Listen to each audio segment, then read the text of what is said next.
Hi, good morning, welcome back to my YouTube channel. So ಇವತ್ತು ವೈಕುಂಠ ಏಕಾದಶಿ. ನಾನು ಮತ್ತೆ ರಶ್ಮಿ ದೇವಸ್ಥಾನಕ್ಕೆ ಹೋಗೋಣ ಅಂತ ಪ್ಲಾನ್ ಹಾಕಿದ್ದೀವಿ. ಸೊ ನಾನು ರೆಡಿ ಆಗಿದ್ದೀನಿ. ಅವಳು ಮುಂಚೆನೇ ರೆಡಿಯಾಗಿ ಕಾಯ್ತಾ ಇದ್ಲು ಪಾಪ. ಇವಾಗ ಅವಳಿಗೆ ಕರೆದಿದ್ದೀನಿ, ಬಾ ಪಿಕ್ ಮಾಡು ಅಂತ. ಸೊ ಅವಳು ಬರ್ತಾ ಇದ್ದಾಳೆ ಆನ್ ದ ವೇ. ಅವಳು ಬಂದಮೇಲೆ ಬ್ಲಾಗ್ ಕಂಟಿನ್ಯೂ ಮಾಡ್ತೀನಿ. ಹಲೋ. 1 ಅವರ್ ಲೇಟ್ ಬಂದವಳು ಇವಳು. ನಾನು ಕಾಯ್ದು ಪಾಪ ಉಪವಾಸ ಇದ್ದೀನಿ, ಏನು ಅನಿಸಿಲ್ಲ ಈ ಮಗುಗೆ. ಬಂದಿದ್ದಾಳೆ ಇವಾಗ ದೇವಸ್ಥಾನಕ್ಕೆ ಹೋಗೋಣ ಅಂತ. ಸೊ ಇವಾಗ ದೇವಸ್ಥಾನಕ್ಕೆ ಹೋಗ್ತಾ ಇದ್ದೀವಿ. ಬಿಫೋರ್ ದಟ್ ತಿರುಪತಿ ಪ್ರಸಾದ ತಗೋ. Thank you. ಆಮೇಲೆ ತಿರುಪತಿಗೆ ಹೋಗಿದ್ರು, ಪ್ರಸಾದ ಕೊಟ್ಟಿದ್ದೀನಿ. ಒಳ್ಳೇದು ಬುದ್ಧಿ ಕೊಡಲಿ, ಬೇಗ ಮದುವೆ ಆಗಲಿ, ಬೇಗ ನನಗಾಗ್ತಾ ಇದೆ, ನೀನಾಗು. ದೊಡ್ಡಮ್ಮ ದೇವಸ್ಥಾನಕ್ಕೆ ಬಂದಿದ್ದೀವಿ. ಎದುರುಗಡೆನೆ ನಮ್ಮ ದೇವಸ್ಥಾನ ಇದೆ.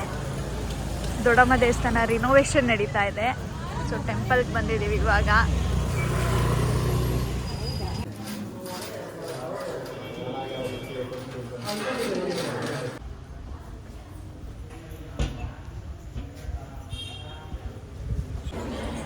ಇವಾಗ ನಾವು ಬಂಡೆ ಮಹಾಕಾಳಿ ದೇವಸ್ಥಾನಕ್ಕೆ ಬಂದಿದ್ದೀವಿ, 2ನೇ ಟೆಂಪಲ್ಲು. ಅಲ್ಲಿ ನಂಗೆ ಪ್ರಸಾದ ಸಿಕ್ಕಿಲ್ಲ, ಅಟ್ಲೀಸ್ಟ್ ಎಲ್ಲರೂ ಸಿಗುತ್ತೆ ಅಂತ ನೋಡ್ತಾ ಇದ್ದೀನಿ. ಹೌದು, ಇದೆ. ಹೋಗೋಣ ಟೆಂಪಲ್ಗೆ.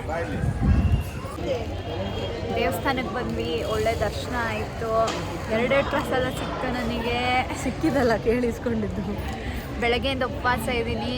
ಇವಾಗ ಆಲ್ರೆಡಿ ಟೈಮು 4 ಗಂಟೆ ಆಗಿದೆಯಾ? 4 ಗಂಟೆ ಆಗಿದೆ. ಬೆಳಗ್ಗೆಯಿಂದ ಇವಾಗ ಪ್ರಸಾದ ಬಂದಿದ್ದೀನಿ. ಟೆಂಪಲ್ ರನ್ ಮುಗೀತು ಅನಿಸುತ್ತೆ. ಇನ್ನೊಂದು ಟೆಂಪಲ್ ಹೋದರೂ ಹೋಗ್ಬೋದು, ಹೋಗಿಲ್ಲ ಅಂದರೂ ಇರ್ಬೋದು. ದೃಷ್ಟಿ ಹೋಗಲಿ ಅಂತ ಹಾಕ್ಸ್ಕೊತಾವಳೆ. ಮತ್ತೇನಕ್ಕೆ ಹಾಕ್ಸ್ತಾ ಇರೋದು? ಭಕ್ತಿಯಿಂದ ಹಾಕ್ಸ್ತಾ ಇರೋದು.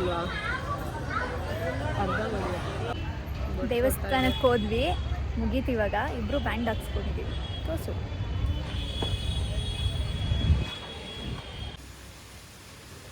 ಸೊ ಎಲ್ಲ ಟೆಂಪಲ್ ರನ್ ಎಲ್ಲ ಮುಗಿಸಿ ವಾಪಸ್ ಬಂದು ನಮ್ಮ ಹುಡುಗಿ ರಥ ಎತ್ಕೊಂಡು ಹೋಗ್ತಾ ಇದ್ದಾಳೆ. ಹೆಲ್ಮೆಟ್ ಹಾಕ್ಕೊಂಡು. ಆಹಾ, ಎಷ್ಟು ಕ್ಯೂಟ್ ಇದ್ದಾಳೆ ನೋಡಿ.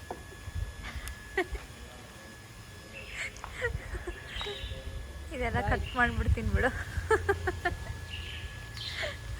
ಬಾಯ್.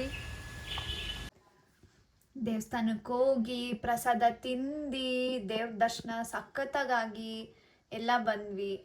ಇವಾಗ it's time to end the vlog. Like ಮಾಡಿ, ಶೇರ್ ಮಾಡಿ, ಸಬ್ಸ್ಕ್ರೈಬ್ ಮಾಡಿ. Thank you.